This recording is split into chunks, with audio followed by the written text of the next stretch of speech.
Shalom Ubracha, nous poursuivons avec la troisième Mishnah du 9e Pérec. La Mishnah nous enseigne ici, Shila Chaluka Lenochit, une femme qui a prêté son habit, sa robe, à une non-juive, au Nida ou à une femme qui est Nida.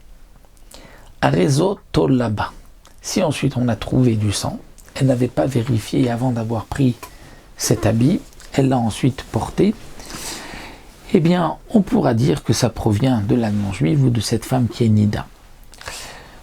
Le Tana a bien précisé d'une non-juive ou d'une femme qui est Nida, mais pas d'une femme juive qui n'est pas Nida. Pourquoi ? Parce que si on dit ça vient de cette femme-là, on va la rendre impure. Donc pourquoi la rendre elle impure plutôt que celle-ci ? La non-juive, puisque de toute manière la Touma ne la concerne pas l'impureté, donc on peut dire que ça provient d'elle. Ou la femme qui est Nida de toute manière est impure, donc on peut dire que ça provient d'elle. Mais si c'était une femme, une autre qui, donc juive, qui avait porté, qui était pure et qui a porté cet habit, on ne pourra pas dire que l'une des deux est plus impure que l'autre, donc les deux seront impures, comme nous allons le voir tout de suite. Shalosh Nashim Shlafshu Chalok Echad, 3 femmes qui ont porté le même habit, l'une après l'autre, elles n'ont pas vérifié entre les femmes, O Sheyashvu al Safsal Echad, ou 3 femmes qui se sont assises sur le même banc. Fenimsa lavdam, et ensuite on a trouvé du sang, et on ne sait pas de laquelle des 3 femmes ça provient. Eh bien, Kulam Tumeot, elles sont toutes impures.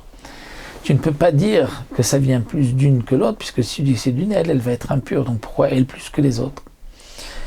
Mais dans le cas où Yashvu al Safsal shel Even ou al Itztaba shel Mechat, si elles se sont assises sur un banc de pierre qui ne peut pas devenir impur, ou al Itztaba shel Mechat, aussi Tztaba, c'est comme un banc, comme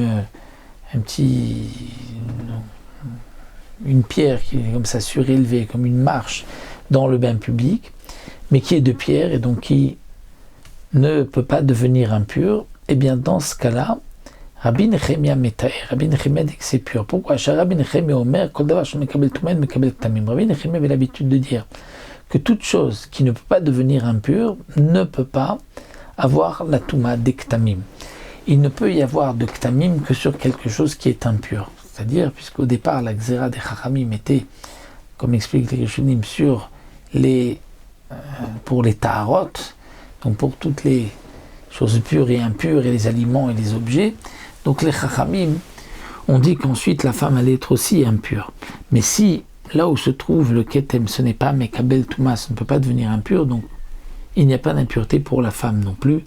Ça, c'est ce que on apprend donc d'après Rabbi Nechemia, et le Barthénora explique aussi, si donc elle s'est assise sur un ustensile en terre cuite qui ne peut pas devenir impur de l'extérieur, ou si on a trouvé un kétem sur un petit morceau de tissu qui n'était pas suffisamment grand pour devenir impur, il n'y a pas non plus de Tumat Ktamim. Donc si elle s'est assise sur un banc de pierre qui ne peut pas devenir impur, même si on a trouvé ensuite du sang, elle sera pure, et même s'il y a donc plusieurs femmes, nous avons dit que les 3 sont impures, mais si c'est sur un banc de pierre, les 3 restent purs, bien que c'est sûr que le sang provient d'une de ces femmes, mais comme nous l'avons vu, on ne sait pas, c'est un ketem, ce n'est ni des rabanan, peut-être que le sang vient d'ailleurs, donc on a été mahmir selon certaines conditions, et entre autres, dit Rabbi Nechemia, il faut que le ketem ait été trouvé sur quelque chose qui est Mekabel Touma, qui peut devenir impur.